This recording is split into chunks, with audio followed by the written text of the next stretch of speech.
What if the biggest employer in the US quietly decided it doesn't need workers anymore? Not because business is shrinking, but because robots are cheaper. Leaked internal documents from Amazon reveal a plan to automate up to 75% of its operations by 2033, avoiding the need to hire roughly 600,000 people in the process. They even have a friendly name for their new mechanical workforce, Cobots, short for collaborative robots.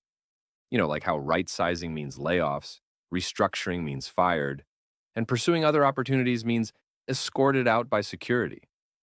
But sure, Cobots, very collaborative, very friendly. I'm sure they'll be great at collaborating on your severance package. And Amazon isn't alone.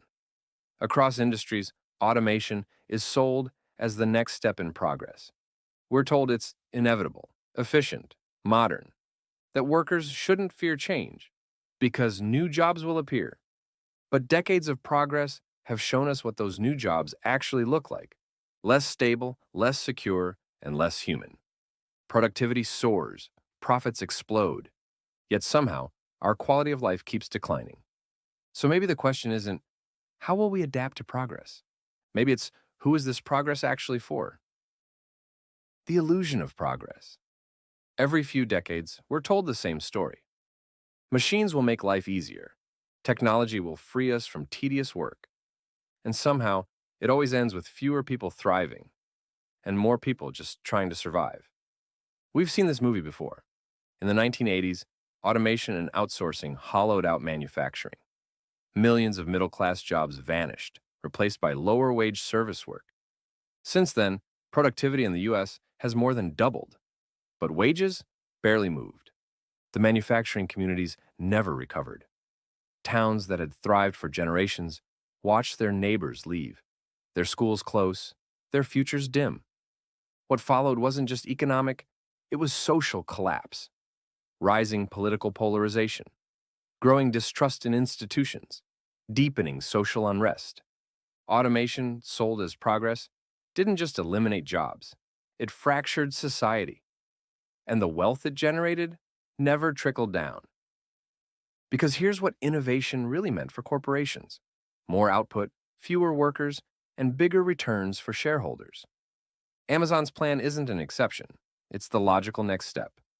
The ultimate dream for any company that answers to Wall Street isn't efficiency, it's eliminating payroll. And while they promise new jobs will appear, they don't mention what kind. We traded unionized warehouse jobs for gig work with no benefits, no security, and algorithms for bosses. We've innovated ourselves into instability. Meanwhile, corporate tax rates have plummeted from over 50% in the 1950s to just 21% today, while CEO pay has grown 1,460% since 1978. So yes, the world progressed, just not for most people living in it. Who progress really serves? So when productivity doubles but wages stagnate, where does all that money go? Not to the warehouse worker whose job gets automated, not to the delivery driver facing stricter quotas and constant surveillance, not to the millions of people pushed into jobs that are less secure, lower paying, and less human than the ones they had before. The winners are the people at the top: Amazon executives, shareholders, billionaires like Warren Buffett, who holds over $2 billion in Amazon stock. Every robot that replaces a worker is profit flowing straight into portfolios like his. And Buffett's happy to tell us automation is fine. Jobs always change, and he says, people shouldn't fear technology. That's easy to say when you're holding billions of dollars that grow just by existing. Meanwhile, the rest of us are told, adapt, reskill, hustle. Be grateful for the opportunity to compete for worse jobs than the ones we lost. But the cost isn't just personal, it's societal. When the top 0.1% hoard wealth while wages stagnate, governments collect less tax revenue. Public services crumble. Education and healthcare buckle under the strain. And the political narrative shifts. People feel the squeeze, they're angry, but many lash out at the wrong targets: immigrants, the other political party. Anything that distracts from the real culprit, an economy designed to enrich the few at everyone else's expense. This isn't just theory. High inequality correlates with higher political polarization, social unrest, and distrust in institutions. No wonder decades of progress and automation have left us with the anger and division we're living through now.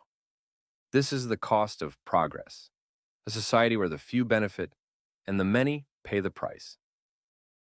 Automation, AI, and the rising stakes. Amazon isn't an outlier, it's a preview. Automation has been changing work for decades, but now we're entering a new era. Artificial intelligence is arriving at scale, capable of doing knowledge work once thought safe. Customer service, software development, even parts of management. The lessons are clear. Productivity and efficiency can grow without adding jobs. And when companies prioritize profit over people, automation doesn't free us. It concentrates wealth at the top. Every robot or algorithm that replaces a worker pushes more money into shareholders' pockets. Every cost cut is justified as innovation. Meanwhile, wages stagnate. Jobs become less secure. Communities lose tax revenue. Funding for schools, healthcare, and social programs dries up.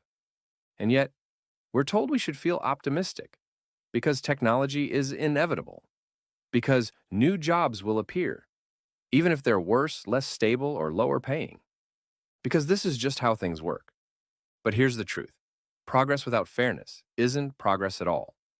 If we want a different future, it's critical to rethink the rules, to tax wealth and profits properly, to fund programs that strengthen communities, to ensure automation and AI benefit society, not just the ultra-rich.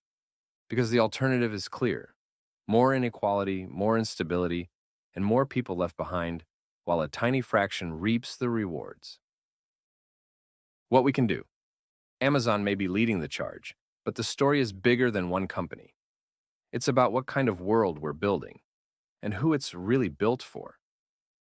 Because automation and AI could be tools to make life better for everyone. Shorter work weeks, safer jobs, more time for family, creativity, and rest. That's the future we were promised. Instead, we've built a system where machines work harder and people work more, where wealth piles higher and wages stay flat, where efficiency means cutting people out of the equation. But that isn't destiny, it's design, and designs can be changed. We can demand policies that serve the public good, not just shareholders. We can tax extreme wealth, strengthen worker protections, and reinvest in public systems that actually make life better. Because the question isn't whether automation will happen, it's who it will happen for. And if we don't shape that answer, someone else will. Probably someone who already owns robots, a rocket company, and billions in stock options. So maybe it's time to stop calling this progress until it starts feeling like it. This isn't just about robots. It's about people, millions of us, who deserve a world where technology lifts everyone, not just the already wealthy. So if this message resonated with you, share it.